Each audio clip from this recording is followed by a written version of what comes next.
మానవ జన్మ ఉత్తమం, మానవ జన్మ దేనికి ఉత్తమం? ఊరికే భగవంతుడి గురించి తెలుసుకుంటేనే, ఆత్మజ్ఞానం పొందితేనే, ఆత్మజ్ఞాన సాధన చేస్తేనే మానవ జన్మ ఉత్తమం తప్పితే లేకపోతే ఇంత దరిద్రకుడు జన్మ ఇంకోటి లేదా. శంకరాచార్య స్వామి ఎందుకు చెప్పారు ఉత్తమం అని? తర్వాత చెప్పిన మాటలు గమనించాలి. జంతువునాం నరజన్మ దుర్లభం ఉండగా అతః పుంస్త్వం తతో విప్రత తస్మాత్ వైదిక ధర్మ మార్గభర్త విద్వత్వం అస్మాత్ పరమ స్వాత్మానాత్మ వివేచనం స్వనుభవో బ్రహ్మాత్మనా సంస్థితి ముక్తి. ఇన్ని స్టెప్స్, ఇన్ని మెట్లు చెప్పాడే.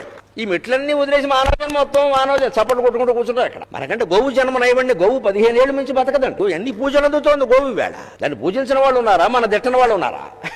ఏమిటి గొప్ప మంది ఇక్కడ. అది పాలిచ్చింది, మనం విషం ఇచ్చాం. ఇక్కడ అది గడ్డి తిని పాలిచ్చింది, మనం పాలు దాగి విషంగా ఎక్కాం. ఏ రకంగా గొప్పవాళ్ళం మనం.